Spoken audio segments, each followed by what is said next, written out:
Hello, Backroadians. Deborah the Bee back with another video from the Backroads 2. So, as you can see, I got a little bit of sun yesterday. My MO, I guess you could say, is I stay up at the camp and I get hot in the hot, remote backroads of Kansas. And then I cruise down to the Cove. Take a dip, swim around a little bit, be thankful, and then come back up, charge up my devices, usually, and then wait till I get hot again. So yesterday, I heard this music. It was 70s music. It was just blaring. There's a lot of boats on the lake, but it sounded really close. And I was planning on going down to the Cove anyway. So I went on down there, and actually right before that, one of the nomads in like a really cool gray high top, Mercedes Sprinter van took off. And shortly after that, a pickup with some kayaks came in. And it was a group of women that were going to camp. So anyway, they, I guess, had seen the people that were in the pontoon boat, because that's what it was, that cruised into the Cove. And it was like a star-spangled with patriotic themed coloring. And the man that was driving looked like Skipper from Gilligan's Island with one of those Skipper hats on. And they picked up one of the older ladies, about in her 70s, to go for a ride on the pontoon boat. So I went swimming around, and gave them room. And so did my thing, came back up, and went back and forth a couple of times. And then pretty soon I start hearing music again, like really good 70s music. So I was hot, so I went back down there, and they had pulled up, and they pulled right up to the shore and anchored there. Just blared the music. It was hilarious.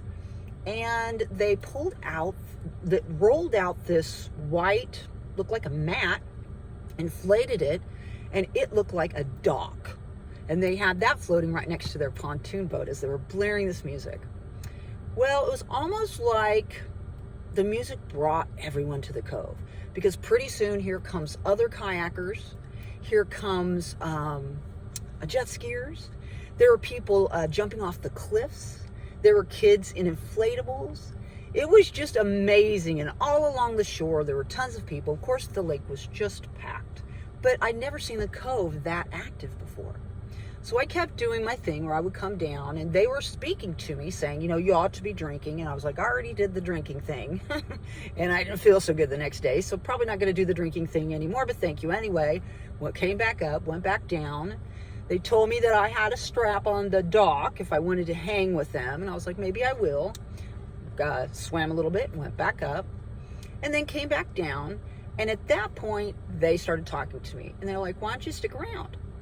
So I was like, okay, I'll stick around. So shot the shit with these people. They were very nice. One of the couples had the RV, a big, huge fifth wheel, and the other one had the pontoon boat.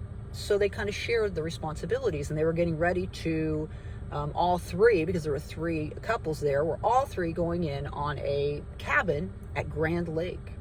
And they were like, we should get your phone number so you can come up and stay or whatever. And I was like, yeah, sure. You know how people, when they get drunk, they just say things that they don't necessarily mean the next day in all sorts of ways. I don't know, maybe I talked about that in my video that I kept repeating stuff in, apparently. But anyway, I started talking with the older woman. Her name was Roberta, and she was quite fascinated with my Car-V, thingy. So she just bought a Kia, and it was a hatchback. They were all amazed that I was camping alone. They kept high-fiving me, saying, good for you, and asking me about my travels and everything. It was really pretty neat. And so I spent a couple of hours with them. I did have a beer. They finally not finally, but the older woman in her 70s came over, and she said, why don't you just have a beer? And so, of course, they're all like, you're having a beer? Oh my gosh, because they knew I didn't watch TV.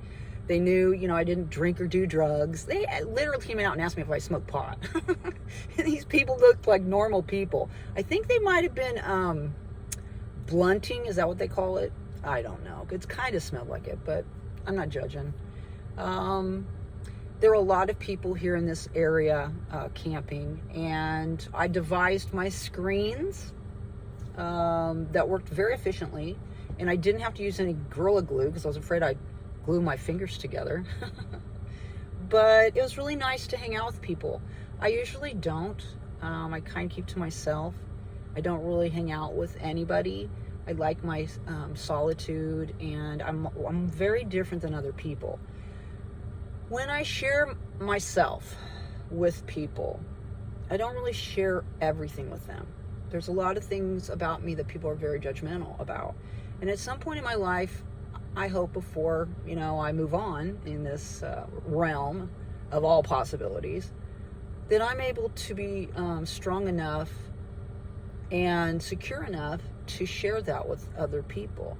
I mean, I get vibes off of people, like when I showed them, they wanted to see the Carvey, especially the older women. There was a younger girl that was there she had a dog, she had the kayaks, and she camped alone. She was very young, and they kept saying, they're so much alike. She's like her, only grown up. The girl, the younger girl, was very independent, very bold, and very insightful. She pretty much had me down. She told me I had a mix of masculine and feminine that was very balanced, and she had to be in her maybe mid-20s, late 20s. So she was very insightful. I was very impressed, but they all got really drunk. And this morning when I woke up, of course I had my one beer and I still felt like, doodles. I got up and I went and had breakfast at one of the small towns, and I was going to ask them if they wanted to go, but when they got up, I could see that they didn't look like they were in shape to do anything. So I might go kayaking today. I'm not sure. I'm not going to bank on it, let's just say. My kind of ritual of going down and taking a dip and swimming around, getting a bit of exercise, and then coming back up and having my solitude is working fine for me. We're going to have some cooler temperatures, so I think I'm going to jet back into my hometown and try to do some stuff in the shed. I'm rocking a stash right now and a bit of beard hairs, as all old ladies seem to do sometimes. I've already shaved. I mean, seriously, I heard if you're a woman and you shave, it'll grow back darker and stronger, but I guess that's better if you're trying to pluck them.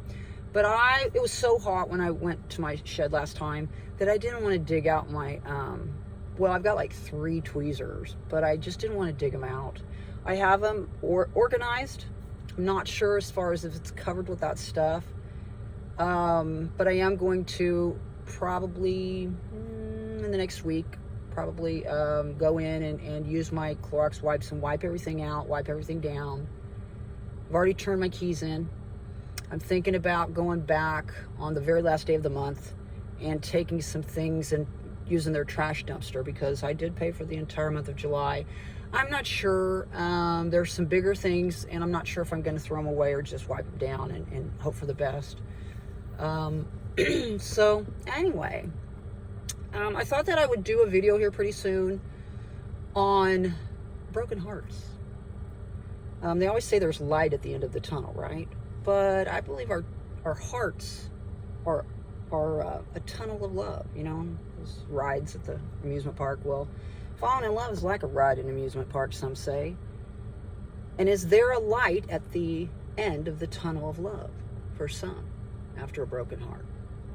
Are those embers still glowing, waiting for someone to add a spark to inflame them again and produce a light at the end of that tunnel of love? I'm not sure, but I've been thinking about it here lately, and I thought that I would do a ramble on that subject and see if you might relate.